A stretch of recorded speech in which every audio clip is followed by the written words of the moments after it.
Saudara, kita berjumpa kembali dan semoga Anda saat ini dalam kondisi yang jos, sehat. Pada kesempatan ini saya akan sharing mengenai sebuah strategi bagaimana menghadapi orang yang mempunyai kekuasaan dan sombong. Nah, strategi ini saya pelajari dari sebuah kisah, dari sebuah cerita yang ditulis oleh seorang novelis dari Brasil bernama Paulo Coelho dalam novelnya yang berjudul Sang Pemenang Berdiri Sendirian. Kisahnya demikian. Seorang sufi yang bernama Nasruddin memasuki balai istana untuk mencari sumbangan. Lalu sang sultan mengatakan demikian, "Hai Nasruddin, kamu datang ke sini mau mencari sumbangan, tetapi kamu memakai turban yang begitu mahal. Itu berapa harga turban itu?" Lalu Nasruddin mengatakan, "Oh Baginda, ini adalah hadiah dari teman saya sang pengusaha yang kaya raya. Kalau tidak salah dengar harganya 500 keping emas." Mendengar itu, patih yang berdiri di samping sultan itu mengatakan, "Mana ada turban seharga 500 keping emas."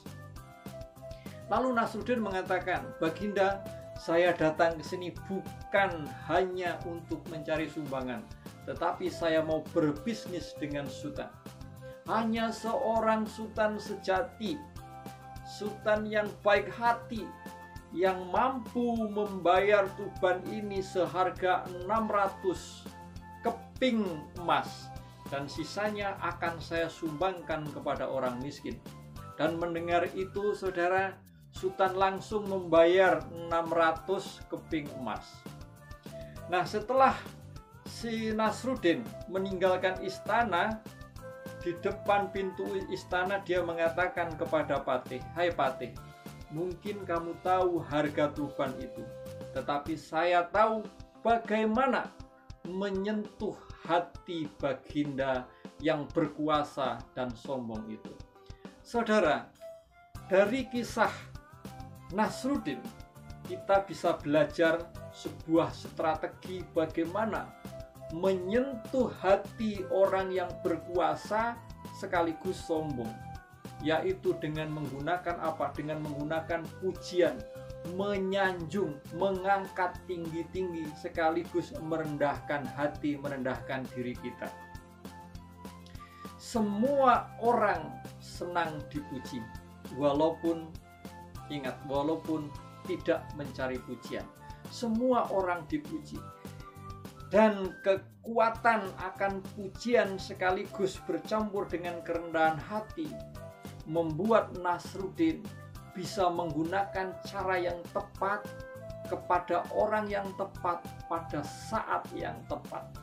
Dia menyentuh hati sultan yang berkuasa dan sombong itu, dan akhirnya sang sultan memaui, mengikuti, menuruti apa yang dimaui oleh Nasruddin. Itulah saudara sebuah strategi yang bisa kita pelajari dari kisah ini. Maka baiklah dalam kehidupan sehari-hari kita belajar bagaimana memuji orang. Bukan untuk menjilat, memuji orang sekaligus mau merendahkan diri. Untuk apa? Untuk memperjuangkan nilai-nilai yang luhur, yang baik yang bisa kita lakukan, kita perjuangkan. Itulah yang bisa saya sharingkan pada kesempatan ini. Saya percaya Anda dan saya bisa belajar dari sini, karena setiap orang bisa membuat perbedaan menjadi lebih baik. Itu saja, terima kasih dan sukses untuk Anda.